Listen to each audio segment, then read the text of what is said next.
एक मिनट में वैधानिक पहलू पर ध्यान आकृष्ट करना चाहता हूं सदन का महोदय सर्प जो है वन्य जीव संरक्षित अधिनियम संरक्षित और सरकार द्वारा पोषित प्राणी महोदय अगर हम कोई व्यक्ति सांप की हत्या करती है तो वन्य संरक्षण अधिनियम धारा 43, 48, 49, 51 के तहत नॉन अवेलेबल धारा एक्ट उस पर दर्ज होता है महोदय। और महोदय जब सरकार ने संरक्षण दिया है, पोषित किया है, तो अगर सर्प काटता है तो उसका मुआवजा, उसका भरपाई करने का सरकार का कर्तव्य है महोदय। इससे सरकार पीछे नहीं हट सकती महोदय। सरकार ने इसको संरक्षण दिया है महोदय, बस ये सरकार ले इस पर। जी धन्यवाद।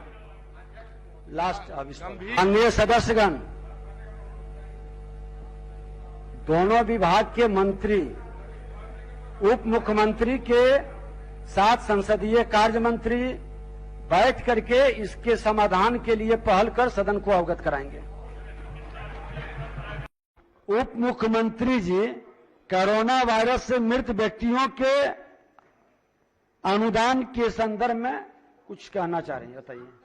और सर्पदंश के संदर्भ में भी।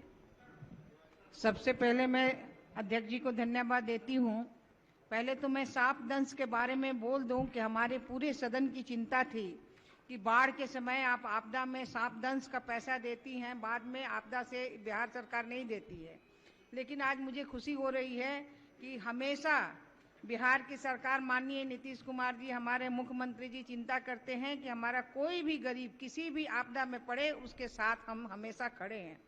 तो बाढ़ अवधि में किसी व्यक्ति की मृत्यु सर्पदंश होने से आपदा प्रबंधन विभाग के प्रतांक 1868 दिनांक 682 में 4187 के दिनांक 24/11/14 को आलोक में प्राकृतिक आपदा बाढ़ जनित कारण मानते हुए मृतक के निकटतम परिवारजन को आपदा रिस्पांस कोष SDRF के निर्धारित सहायक मानदंड के अनुरूप अनुग्रह अनुदान का भुगतान किया जाता है, परंतु बाढ़ अवधि के अतिरिक्त सर्पदंश से होने वाली मृत्यु अनुग्रह राशि का भुगतान आपदा प्रबंधन विभाग के संप्रति अनुमान्य नहीं है।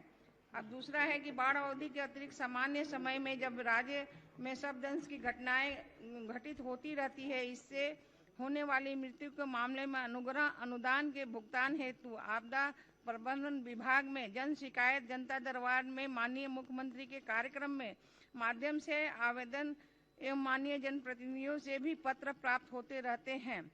उक्त परिप्रेक्ष्य में राज्य कार्यकारिणी समिति की दिनांक 7/3/2022 की बैठक में निर्णय लिए गए आलोक में राज्य में बाढ़ के दौरान बाढ़ जनित कारणों से सर्पदंश के मृत्यु होने के अतिरिक्त सर्पदंश में हुई मृत्यु को राज्य की स्थानीय प्राकृतिक आपदा में लोकल डिजास्टर में शामिल करते हुए मृत व्यक्तियों के निकटतम परिवारजनों को आपदा रिस्पांस कोष से, जो राष्ट्रीय आपदा रिस्पांस कोष हमारा 4 लाख का है, उससे संबंधित प्रक्रिया एवं मापदंड के सदृश अनुग्रह अनुदान का भुगतान आपदा प्रबंधन विभाग द्वारा किया जाएगा। यह अधिसूचना निर्गत होने की तिथि से प्रभावी होगा। ये कभी भी काटेगा तो आपको और है कोई दूसरा